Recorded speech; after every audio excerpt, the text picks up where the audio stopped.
तो हम लोग एट्रीब्यूट्स पढ़े थे, है ना? की attributes, composite attribute, single valued attributes, multi valueds and derived attribute.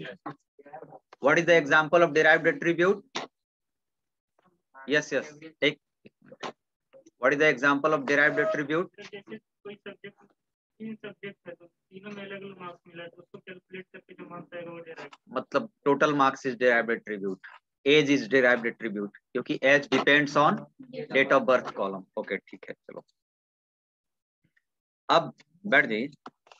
अब आते हैं, लास्ट है इसमें रिलेशनशिप. क्या है? रिलेशनशिप. तो रिलेशनशिप पहले भी मैंने डिस्कस किया था.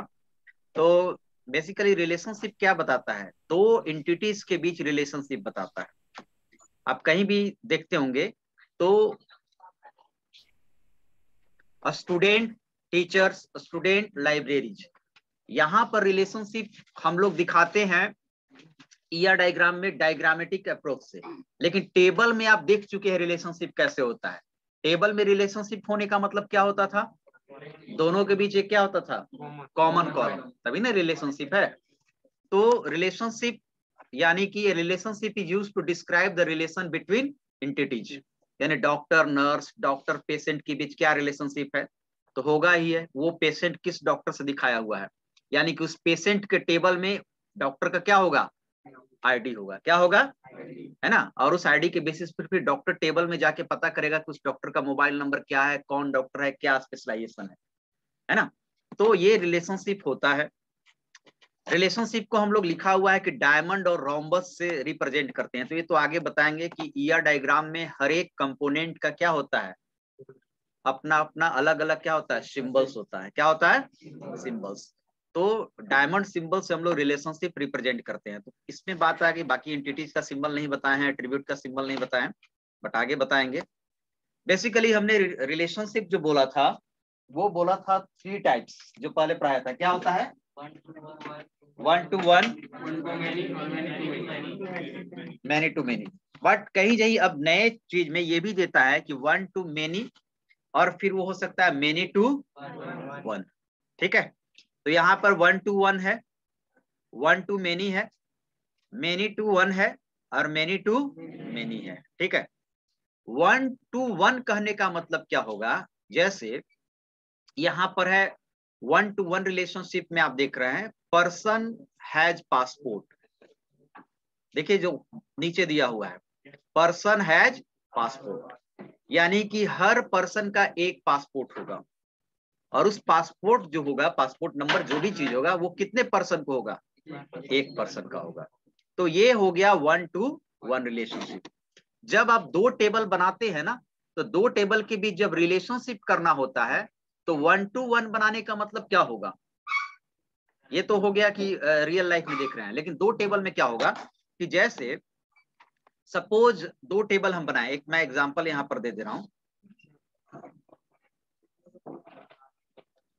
जैसे ये आपने बनाया कस्टमर, एक छोटा सा मैं एग्जांपल यहीं पर दे रहा हूं. एक कस्टमर बनाया जिसमें आपका आईडी है, और एक है नेम, और एक है मोबाइल नंबर, और एक है रूम नंबर. नहीं, रूम नंबर कस्टमर. और यहाँ पर कस्टमर का आईडी नहीं होगा, होटल वाला आईडी नहीं लेता है. उसका यूनिक क्या हो जाएगा? आधार नंबर. आधार नंबर तो कस्टमर आधार नंबर दे देंगे. अब यहाँ पर क्या होगा कि 3 कस्टमर का है. देखिएगा 1 to 1 कैसे इसमें रिप्रेजेंट करेंगे. 3 कस्टमर का है डिटेल्स, और ये टेबल है आपका होटल का रूम टेबल. ठीक है? इसमें आपका होगा एक रूम नंबर, और एक होगा रूम टाइप, मतलब एसी है नॉन एसी है, और भी चीजें होंगी रूम टाइप. ठीक है? 2 चीज. अब इसमें भी आपका कस्टमर का जो भी आधार नंबर होगा XYZ मैं मान लेता हूं. ठीक है? ठीक है? नेम कुछ भी होगा. ठीक है? अब यहाँ पर है रूम नंबर, है यहाँ पर रूम नंबर, यहाँ पर हो जाएगा R1. ठीक है? R1 और R2. यहाँ पर है R1 रूम नंबर, R2 और R3, क्योंकि यहाँ पर रूम नंबर क्या है, प्राइमरी की, और इसमें आधार नंबर क्या है, प्राइमरी की। और यहाँ पर रूम टाइप है, जैसे ये है AC है, ये भी AC है और एक नॉन AC है। अब बताइए, आप खुद देखकर बताइए कि इन दो टेबल के बीच 1-to-1 रिलेशनशिप है या 1-to-many रिलेशनशिप है? 1-to-1 है, 1-to-many है? ध्यान दीजिए, इसलिए हम पूछे हैं दोनों के बीच क्या है रिलेशनशिप। ये है आपका कस्टमर टेबल और ये है आपका होटल टेबल कह लीजिए या रूम टेबल कह लीजिए, रूम डिटेल्स होटल का। 1-to-1 है या 1-to-many में आता है? 1-to-many है। गुड। दोनों में 1-to-1 कहने का मतलब क्या होगा कि यहां पर देख रहे हैं कि एक रूम के अंदर दो दो कस्टमर हैं, एक्स और वाई। तो 1-to क्या हो गया, मेनी, या मेनी टू क्या हो जाएगा, 1 इसमें जाएगा ना। तो ये आपको ध्यान देना है। तो इसी तरह यानी कि यहां पर ये जो टेबल है वो क्या रिप्रेजेंट कर रहा है, फॉरेन की ना, क्योंकि दूसरे टेबल के लिए क्या है, रेफरेंस है। तो यहां पर आप देख रहे हैं कि जो यहां पर जितना रिकॉर्ड होगा है ना, जितने टाइप का उतने टाइप का यहां पर भी होगा। यानी 1-to-1 में प्राइमरी की दूसरे टेबल का और पहले टेबल का फॉरेन की भी क्या होना चाहिए, यूनिक होना चाहिए। यही ना होगा 1-to-1 में, क्या कि दोनों के बीच जो कॉमन कॉलम होगा वो दोनों कॉमन कॉलम क्या होगा, यूनिक टाइप के। यहां पर तो यूनिक टाइप के नहीं है, R1 दो पर आ गया, यानी कि एक R1 रूम में दो कस्टमर रहता है, यानी 1-to क्या होगा, मेनी, या मेनी टू किस में आ जाएगा, 1 में आ जाएगा। तो 1-to-1 कहने का मतलब कि R2 रहता और यहाँ पर क्या रहता, R3। तब ये क्या है, अब इसमें भी R1 R2 R3 जितना भी होगा 10 और होगा तो 10 और, इसमें भी होगा तो 10 और, या हो सकता है कि इसमें R4 हो, ऐसा कोई जरूरी नहीं कि इसमें R4 हो, क्या हो इसमें, और इसमें R4 अभी रूम खाली हो, ये भी हो सकता है ना कि कोई उसमें कस्टमर नहीं आए। लेकिन R4 इसमें है, लेकिन अभी भी रिलेशनशिप है वो क्या है आपको, 1-to-1, 1-to-1 R1 R2 R3 कर दिए, समझ गए। तो क्या हो गया 1-to-1 और 1-to-many। तो ये तो टेबल में हम लोग बनाएंगे, जब टेबल बनाएंगे तो प्रैक्टिकली हम लोग बनाएंगे, तो वहां देखेंगे। बट अभी आप समझ जाइए, यहाँ पर आप जो देखते हैं person has passport, that is 1-to-1। And next हम लोग आते हैं 1-to-many। और एक चीज और ध्यान देना है कि 1-to-1 में ना कहीं जगह ऐसे लिखा रहता है, तो आप उस चीज को आप ध्यान दीजिएगा। जैसे 1-to-1 को मैं यहाँ पर ब्रैकेट में डाल भी दे रहा हूँ, इस तरह होता है 1:1, ठीक है, यानी 1-to-1। या फिर अगर ऐसे लिखा रहेगा ONE1:ONE1, तो दोनों आपको समझ जाना है, ठीक है। 1-to-many में लिखा रहता है आपको 1:M, 1-to-many, या कहीं कहीं N भी रहता है, क्या होता है, N भी रहता है, तो दोनों ध्यान देना है, या 1, many, ठीक है। और इसमें हो जाएगा M,N:1, और इसमें होगा M, ठीक है। और M के जगह पर N भी हो सकता है, तो यहाँ पर देखिए 1 और 1 है, ठीक है। नेक्स्ट हम लोग जाएंगे 1-to-many, person has bank account. एक एग्जांपल दिए हैं, तो एक पर्सन के पास बहुत सारा बैंक अकाउंट होगा, लेकिन वो बैंक अकाउंट बहुत सारा पर्सन का नहीं होगा। तो उधर से तो 1 के लिए है, लेकिन इधर से 1-to क्या आ जा रहा है, जैसे हम पर्सन है तो मेरे पास 4 बैंक अकाउंट है, लेकिन वो चारों बैंक अकाउंट तो 1-to क्या हो गया, मेनी, और वो चारों बैंक अकाउंट सिर्फ मेरे से रिलेटेड है, किससे रिलेटेड है, तो 1-to क्या हो जाएगा, मेनी आ जाएगा। उधर से मेनी टू 1 हो सकता है, ठीक है। तो यहाँ पर देखिए दोनों एग्जाम्पल सेम है, आपका एक्स्ट्रा लगता है लिखा गया यहाँ पर 1-to-many 1-to-many। तो नेक्स्ट हम लोग आएंगे many-to-1। many-to-1 में क्या आ जाएगा, स्टूडेंट इनरोल कोर्सेज, यानी कि उस कोर्स में स्टूडेंट तो मेनी होगा, जैसे आप लोग many-to-1 BSc फर्स्ट ईयर, ठीक है ना, कोर्स 1 हो गया और आप क्या हो गया, मेनी। तो student enrol in courses represents many-to-1 diagram, ठीक है। And last is many-to-many, that means employ assigned project. Employ को कोई प्रोजेक्ट दे दिया गया, तो वो प्रोजेक्ट में 3-4 एम्प्लॉय होंगे, और हो सकता है वो एम्प्लॉय 2-3 प्रोजेक्ट पर काम कर रहा होगा, ये भी तो होगा ना, मतलब दोनों तरफ से मल्टीप्लिसिटी होनी चाहिए, डिपार्टमेंट ये प्रोजेक्ट की तरफ से भी और इम्प्लॉय की तरफ से। जैसे आप समझिए कि कोई 3 प्रोजेक्ट है, मैं बता रहा हूं यहाँ पर एक सिंपल प्रोजेक्ट है, 3 प्रोजेक्ट आपको दिया गया है, X, Y एंड Z, ठीक है, और पर्सन है ABC, 3 एम्प्लॉय काम करता है। अब A जो है से 2 प्रोजेक्ट देखता है, A भी, X भी और Y भी, और B जो है Y देखता है और क्या देखता है, Z। तो अब आप यहीं से समझ लीजिए कि मैनी टू मैनी होगा, क्योंकि ये जो A है से 2 प्रोजेक्ट दिख रहा है, और Y को देख लीजिए, Y एक ऐसा प्रोजेक्ट है जो 2 एम्प्लॉय मिलकर देखता है, A और B। तो ये इंप्लीमेंट क्या हो जाएगा, मैनी टू मैनी इंप्लीमेंट हो जाएगा, समझ गए। तो इस तरह से हम लोग जब टेबल बनाते हैं तो एंटिटीज के बीच रिलेशनशिप फाइंड आउट करते हैं कि 1 to 1 बेस्ड है, 1 to many बेस्ड है, many to 1 बेस्ड है, या फिर many to many बेस्ड है। तो 3 कंपोनेंट था आपका, main, entity, attributes and relationship. Entity में भी 2 चीजें थी, एट्रीब्यूट में तो 5-6 चीजें थी, और रिलेशनशिप में आपने 4 टाइप का रिलेशनशिप देखा। तो ये कंपोनेंट है। अब क्या है कि हर एक कंपोनेंट का सिंबल्स है, क्योंकि ईआर डायग्राम आपका डायग्रामेटिक अप्रोच होता है। और सर एक और फिर सर मेनी टू मेनी नहीं समझ में आया। मेनी टू मेनी नहीं समझ में आया, अच्छा एक बार और बता देते हैं इसमें क्या है। मेनी टू मेनी में जैसे क्या होगा कि एक इम्प्लॉई, यहां पर आप देखिए, एक इम्प्लॉई एक से ज्यादा प्रोजेक्ट पर काम करेगा। जैसे किसी ऑर्गेनाइजेशन में चल जाए तो वो 2 पोस्ट संभालता है, 2 काम उसको दे दिया जाता है। जैसे मेरे को काम दे दिया गया कि आप पढ़ाइए भी यहाँ पर, और आप सारे बच्चों का फी का भी पूरा डिटेल्स रखिए। समझ रहे हैं मेरी बात को? तो 2 काम हो गया। अब उधर से भी क्या होगा कि फी डिटेल्स सिर्फ हमको नहीं मिला हुआ है, वो फी डिटेल्स किसी और को भी मिला हुआ है ना। तो यहां पर हमको 2 काम मिल गया, तो 1 to many मेरे तरफ से आ गया। और उस फी डिटेल्स पर भी कितने लोग काम कर रहे हैं, 2 एम्प्लॉय काम कर रहे हैं मेरे अलावा, ठीक है। तो उधर से भी मेनी आ रहा है, इधर से भी क्या आ रहा है, मेनी। यानी कि जैसे नीरज सर हो गए फी डिटेल्स पर, तो टीचर्स और डिपार्टमेंट में मेनी टू मेनी हो गया कि नहीं, कि वो टीचर 2 चीज देख रहे हैं, और वो एक चीज उधर से भी क्या मिलके देख रहा है, 2 टीचर मिलके देख रहा है। तो यहां पर जो एग्जिस्टेंस होगा वो क्या होगा, मेनी टू मेनी, ठीक है। और इस केस में हमने बताया है एबीसी, जो आपको बताया है एक्स वाई जेड। तो ए बी में आप ए बी देखिए, ए आपको एक्स वाई कर रहा है, और वाई भी आपको ए के थ्रू भी हो रहा है और बी के थ्रू भी हो रहा है, ठीक है।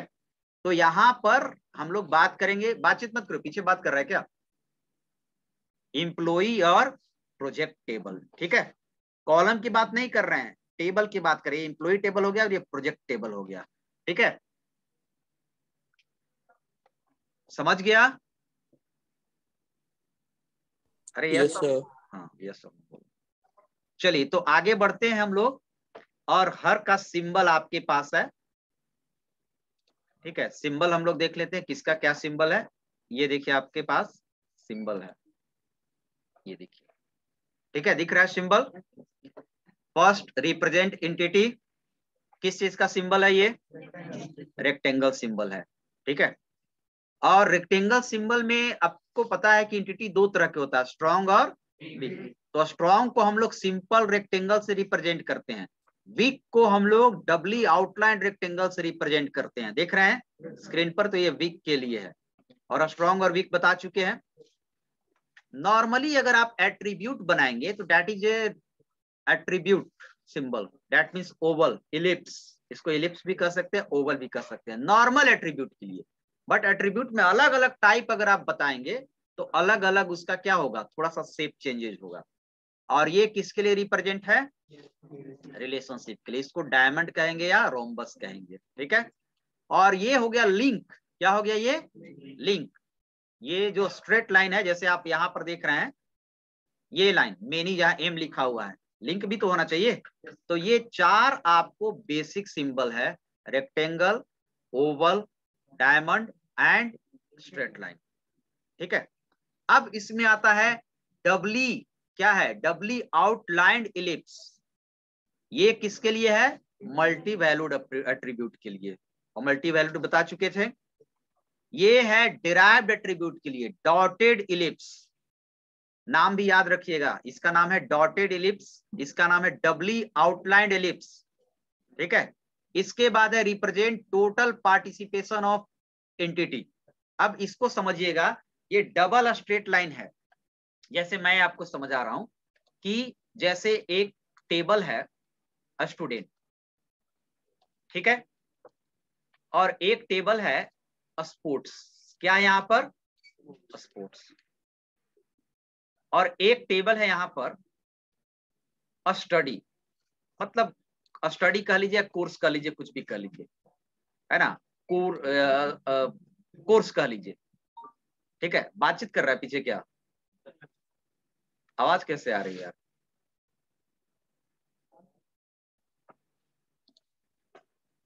कौन बात कर रहा है पीछे? स्टूडेंट्स एंड स्पोर्ट्स के बीच रिलेशनशिप होगा, और स्टूडेंट्स को और स्टडी के बीच भी रिलेशनशिप होगा। स्टडी एक क्या है, टेबल है, एंटिटी है। यहां पर क्या आपको लग रहा है कि सारे स्टूडेंट्स स्पोर्ट्स में पार्टिसिपेट करेंगे? नहीं ना, कुछ स्टूडेंट स्पोर्ट्स में पार्टिसिपेट नहीं भी कर सकते हैं। और ये जो है स्टूडेंट स्टडी में, सारे स्टूडेंट स्टडी में पार्टिसिपेट करेंगे, क्योंकि पढ़ना उनको प्राइम जॉब है यहाँ पर। और स्पोर्ट्स में कर भी सकते हैं या नहीं भी कर सकते हैं। तो कभी जभी जब हम लोग रिलेशनशिप ऐसे लाइन के द्वारा डिफाइन करते हैं, ठीक है, तो इसमें कभी जभी आपका रहता है डबल लाइन। क्या रहता है? Double line. डबल लाइन का मतलब कि टोटल पार्टिसिपेशन होगा। क्या होगा? Total participation. और सिंगल लाइन डबल लाइन नहीं है, इसका मतलब होगा कि डबल लाइन का मतलब होता है टोटल पार्टिसिपेशन ही होगा, और सिंगल लाइन का मतलब होता है कि पार्शियल भी हो सकता है और टोटल में भी जा सकता है। सिंगल दोनों को रिप्रेजेंट करेगा, लेकिन डबल लाइन कहने का मतलब कि हर एक स्टूडेंट का रिलेशनशिप स्टडी टेबल से है। हर एक स्टूडेंट का रिलेशनशिप लाइब्रेरी से नहीं भी हो सकता है। क्यों नहीं? क्योंकि हर एक स्टूडेंट, कोई हो सकता है कोई स्टूडेंट बुक ले ही नहीं गया होगा, तो उस टेबल में उसका आईडी, लाइब्रेरी टेबल में उसका आईडी होगा ही नहीं, ठीक है। तो इसको कहते हैं दो एंटिटीज के बीच टोटल पार्टिसिपेशन या पार्शियल पार्टिसिपेशन, लेकिन स्टूडेंट का स्टडी के साथ टोटल पार्टिसिपेशन होगा। समझ गए? कोई दिक्कत इसमें नहीं। एक और एग्जाम्पल हम लोग दे सकते हैं। और एग्जाम्पल क्या, अभी तो मैं राइट नाउ मेरे दिमाग में नहीं आ रहा है, कुछ और है तुम्हारे पास तो दे सकता है। जैसे ये भी तो बोले हैं कि स्टूडेंट लाइब्रेरी भी तो बोल रहे हैं। स्टूडेंट लाइब्रेरी में भी पार्शियल क्या हो सकता है? पार्टिसिपेशन हो सकता है। जैसे पार्टिसिपेशन कहने का मतलब क्या है, अगर रियल लाइफ में हम लोग यहाँ पर आए डेटाबेस में, यानी कि यहाँ पर जो लाइब्रेरी का टेबल रहेगा, उस लाइब्रेरी के टेबल में एक आईडी कॉलम भी रहेगा। क्या रहेगा? आईडी कॉलम भी। ये बुक है, मान लिया कि ये बुक का आईडी है B1, है ना, और इधर हो गया स्टूडेंट का आईडी। अब B1 के अदर जगह पर अगर 101 रहेगा, यानी कि 101 आईडी वाला स्टूडेंट इस B1 बुक को ले गया है, यही होगा ना। स्क्रीन पर देखिएगा, तो यहाँ पर बाय द वे 5000 स्टूडेंट है, और इसमें से लगभग 500 स्टूडेंट का ही आईडी है। हो सकता है एक स्टूडेंट का 2-3 बार आईडी होगा, क्यों? क्योंकि वो 2-3 बुक लिया होगा। तो यहाँ पर टोटल पार्टिसिपेशन नहीं हो रहा है। टोटल पार्टिसिपेशन कि हर स्टूडेंट कोई ना कोई बुक लिया ही हो, ठीक है। हाँ, अटेंडेंस शीट हो सकता है, अटेंडेंस शीट हो सकता है, क्योंकि अटेंडेंस में पार्टिसिपेट करना जरूरी है सबको। वो हो गया टोटल में, इसीलिए ये पार्शियल हो गया। और स्टडी में हो गया कि स्टडी टेबल में लिखा होगा, पेपर का डिटेल्स होगा यहाँ पर उस कोर्स का, तो हर एक स्टूडेंट उस कोर्स के पेपर में इनरोल होगा। हर एक स्टूडेंट का उस कोर्स टेबल में क्या होगा? आईडी होगा। तो ये हो गया टोटल पार्टिसिपेशन। समझ गए? चलिए, अब उसके बाद है रिप्रेजेंट वीक रिलेशनशिप, है ना। दो टेबल के बीच वीक रिलेशनशिप हो सकता है, तो उसको हम लोग रिप्रेजेंट करेंगे क्या? डबली आउटलाइंड क्या? डायमंड से, ठीक है। और उसके बाद है कंपोजिट एट्रीब्यूट। कंपोजिट एट्रीब्यूट बताए थे कि जिसको आप दो भाग में डिवाइड कर सकते हैं। इसको ऐसे डिवाइड करते हैं, जैसे नेम हो गया तो फर्स्ट नेम लास्ट नेम, या 3 भी हो सकता है, 4 भी हो सकता है। और सबसे नहीं, मोबाइल नंबर कंपोजिट में नहीं आएगा। मोबाइल नंबर आपको मल्टी वैल्यूड में आएगा, ठीक है। और ये हो गया आपको और मल्टी वैल्यूड के लिए ये है डब्ल्यू आउटलाइन, ठीक है, एड्रेस हो सकता है मे बी। अगला है की एट्रीब्यूट्स। क्या है? की एट्रीब्यूट्स। की एट्रीब्यूट्स में क्या है? डैश्ड इलिप्स, डैश्ड यानी कि एक डैश होना चाहिए, तो ये होना चाहिए, और ये तो सब में रहेगा क्योंकि इसकी जरूरत है। तो आगे मैं ईआर डायग्राम बनाया हूं, बट एक ईआर डायग्राम पहले अपने बना देते फिर वो समझाते हैं। जैसे मैं एक ईआर डायग्राम सिंपल बना रहा हूं आपके पास, ठीक है। अब देखिएगा उसमें सिंपल है ईआर डायग्राम, ये कैसे हम लोग बनाएंगे।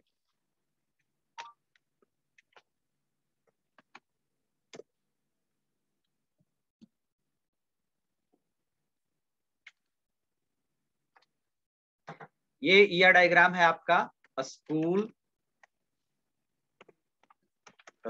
Management system. आपको एंटिटी फाइंड आउट करना होगा, तो एंटिटी हम लोग सिंपल अभी बना देते हैं, इसके बाद टफ की ओर जाएंगे हम लोग। तो इसमें हम एंटिटी दे रहे हैं स्टूडेंट, एक एंटिटी दे रहे हैं फैकल्टी, और एक हम दे रहे हैं आपको लाइब्रेरी, ठीक है। अब इसमें हम लोग आते हैं और स्टूडेंट में हम लोग अगर आप लिखना चाहते हैं तो लिख सकते हैं स्टूडेंट में कौन कौन एट्रीब्यूट होगा, आईडी, नेम, तो वो हम बनाते जाएंगे, ठीक है। आइए तो आप बनाओ, पहले सबसे पहले ड्रॉ कर देते हैं इसी से।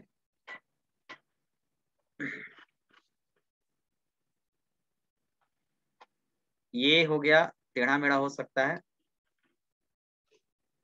ठीक है।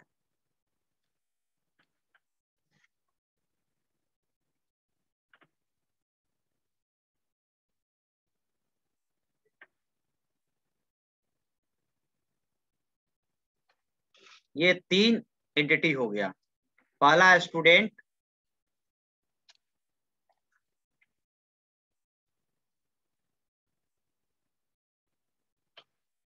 ना बड़ा मुश्किल काम, स्टूडेंट। दूसरा हो गया फैकल्टी,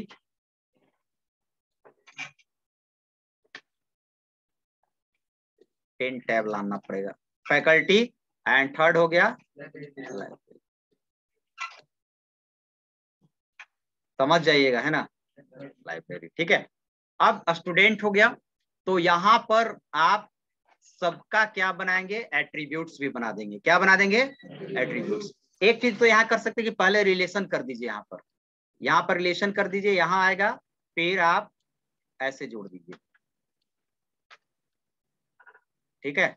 और ये हो गया फैकल्टी, दोनों में रिलेशनशिप हो गया। स्टूडेंट और स्ट्रेट लाइन से फिर हम लोग बीच में, दो एंटिटी के बीच में आपको रिलेशनशिप होगा, तो उसमें आपको डायमंड शेप करना होगा। हो गया रिलेशनशिप। स्टूडेंट, अब रिलेशनशिप में कुछ लिख भी सकते हैं, तो स्टूडेंट क्या लिख सकते हैं,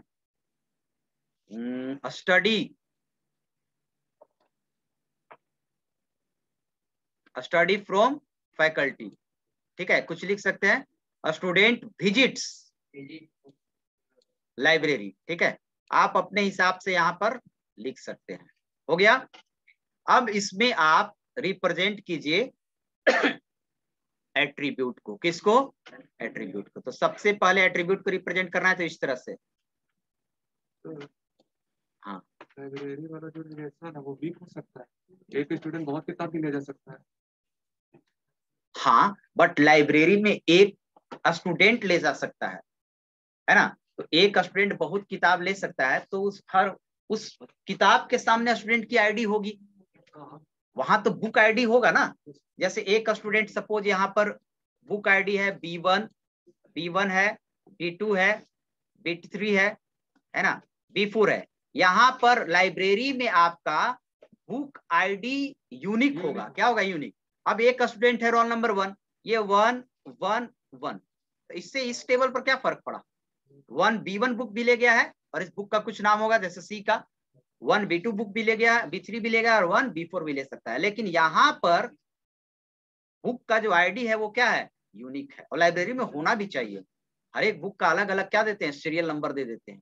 ठीक है, क्योंकि हर बुक का इंडिविजुअल, चाहे एक बुक एक किताब बड़ा लाइब्रेरी हो, तो छोटे की बात हम नहीं कर रहे हैं, तो उसमें होगा लाइब्रेरी मैनेजमेंट पूरा होता है ना, तो उसमें सब मुहर देता है। बुक आईडी तो वहां से नहीं देगा, आप जहां से बुक खरीदेगा तो नहीं देगा, तो जो लाइब्रेरी होता है वहां पर उन लोग मुहर देखते हैं, मुहर मारा रहता है, सीरियल नंबर। हाँ कुछ पूछ रहा है?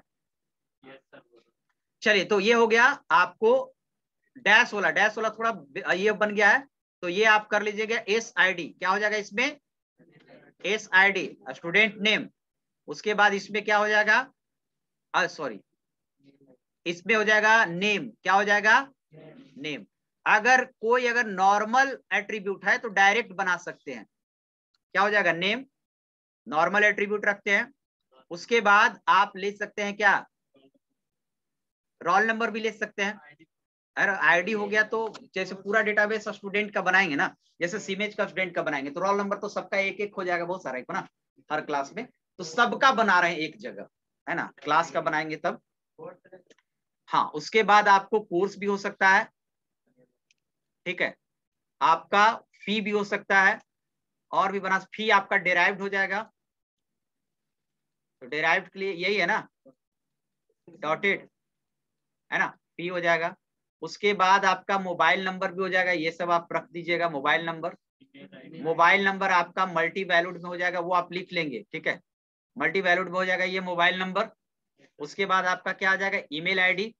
उसके बाद आपका और कौन सा बचा हुआ है, एड्रेस हो सकता है। क्या हो सकता है? एड्रेस। तो एड्रेस में आप ऐसे दिखा देंगे तो एक एड्रेस बनेगा, लेकिन उसको ये बता दीजिएगा 3 भाग में ऐसे, यानी कि पहले में क्या लिखना है, सॉरी इसमें ये ओवल होगा ऐसे, ठीक है। हाँ, एज भी लिख सकते हैं, जितना आपके ऊपर डिपेंड है, वो आप इतना जरूरी नहीं कि जितना लिखे हैं उतना ही फिक्स हो गया, तो ये हो गया। उसके बाद आप में इसमें क्या हो जाएगा, फैकल्टी आईडी, ठीक है, आप लिख लेंगे। क्या हो जाएगा, फैकल्टी का आईडी होगा, यानी आईडी, फैकल्टी का नेम होगा, मोबाइल नंबर होगा, एड्रेस होगा, ईमेल आईडी होगा, स्पेशलाइजेशन पेपर होगा, कौन पेपर पढ़ाते हैं, ठीक है, तो ये सब रहेगा। और दोनों में कॉमन एक कॉलम होगा, तो यहां पर आप डाल दीजिएगा क्या, आईडी, एफ आईडी, यानी फैकल्टी का आईडी। क्या हो जाएगा, फैकल्टी का आईडी। क्लियर है? तो ये आप बना लेंगे, इसमें एक्सटेंड कर लेंगे, अपना जोड़ लेना है, और अलग अलग दिखा दीजिएगा टाइप के। उसके बाद आते हैं लाइब्रेरी में, तो लाइब्रेरी में आपका बुक का आईडी हो जाएगा बी आईडी। उसके बाद बुक का नेम हो जाएगा आपका बुक नेम, बी नेम। और इसके बाद ऑथर नेम मल्टी वैल्यूड भी हो सकता है, क्योंकि एक बुक का दो ऑथर भी रहता है, ठीक है, तो मल्टी वैल्यूड रहता है, तो ऑथर नेम आप दे दीजिएगा। पब्लिकेशन नेम, बुक आईडी आपका की एट्रीब्यूट्स होगा, तो इसके नीचे डैश होगा। क्या होगा, डैश हो जाएगा, ठीक है। और उसके बाद सीरियल नंबर में वही बुक आईडी हो गया, वो सीरियल नंबर नाम रख लीजिए, बुक आईडी नाम रख लीजिए, कुछ भी आप रख सकते हैं। प्राइस रह सकता है, ठीक है ना, प्राइस रह सकता है, ऑथर नेम हो गया, प्राइस रह गया, पब्लिकेशन नेम हो गया, तो ये सारा आपको हो जाएगा। तो एक तरह से ये सिंपल ईआर डायग्राम है किसका, स्कूल मैनेजमेंट का। और भी चीजें हो सकती है। अब क्या है कि ये ईआर डायग्राम आपका लॉजिकल है। क्या है, लॉजिकल है। अब डेटाबेस जो डेवलपर रहेगा, जिसको डेटाबेस आता है, जिसको टेबल बनाने आता है, प्रैक्टिकली वर्क आता है, टेबल बनाना, कॉलम का नाम रखना। अब जब हम टेबल बनाने बैठेंगे तो तुरंत से क्लियर यहाँ पर दिख रहा है, उसको ज्यादा मेहनत करने की जरूरत नहीं है। उसको टेबल का नाम रखना है स्टूडेंट, कॉलम का नाम रखना है, दिया ही हुआ है, तुरंत कॉलम का नाम रख लेगा। उसके बाद कॉलम स्टूडेंट और फैकल्टी में दोनों में क्या बना देगा, रिलेशनशिप, फैकल्टी वाला सब यहाँ पर दिया हुआ है, ठीक है, और फैकल्टी वाला भी सारा कॉलम बना देगा। फिर एक लाइब्रेरी का भी टेबल बना देगा और लाइब्रेरी वाला कॉलम बना देगा। यानी कि ये पहले से वर्क उसको मिल गया है, डिजाइनर, डेवलपर को डिजाइनर करके दे दिया है, तो उसको काम करने में क्या होगा, आसानी होगा, वो देख के तुरंत बना देगा। यानी कि लॉजिकल टेबल को फिर से किसमें बदल देगा, फिजिकल टेबल में। किसमें बदल देगा? तो ये होता है आपको ईआर डायग्राम। स्क्रीनशॉट ले लीजिएगा इसको, और इसको एक एग्जांपल में अपने हिसाब से बना लीजिएगा, ठीक है। समझ गए इसको? हटा दे इसको। हाँ, डबल लाइन यूज हम बताए ना, डबल लाइन यूज हो सकता है वहां टोटल पार्टिसिपेशन, टोटल। तो जरूरी नहीं एक स्टूडेंट है वो लाइब्रेरी में विजिट करेगा, टीचर वाला में हो सकता है ना, टीचर वाला में हो सकता है, तो वहां पर डबल लाइन यूज करेंगे। आगे मैं एक छोटा सा ईआर डायग्राम मैं आपको दिखा रहा हूं, उसको आप थोड़ा समझ लीजिएगा। ये देखिए स्क्रीन पर है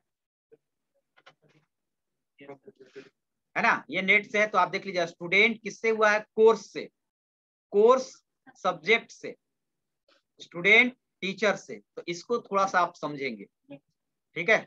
और टीचर सॉरी लेक्चर से, और लेक्चर सब्जेक्ट से। तो इस तरह देखिए, टीचर स्टूडेंट लेक्चर के बीच है, लेक्चर को सब्जेक्ट्स के बीच भी है, और लेक्चर को कोर्स के बीच भी है। तो ये टेबल बनाने में देखिए कितना आसान हो जाएगा। ऐसे अगर वो नहीं वर्क किया रहेगा और टेबल बनाने बैठिएगा, तो आप कोई भी ऐसे भी जानते हैं कि कोई भी आप काम करते हैं तो डायग्राम पहले बना लेते हैं कि क्या हमको काम करना है, पहले से आप ब्लूप्रिंट बनाते हैं, पहले से आप सोचते हैं, पहले से आप नक्शा बनाते हैं।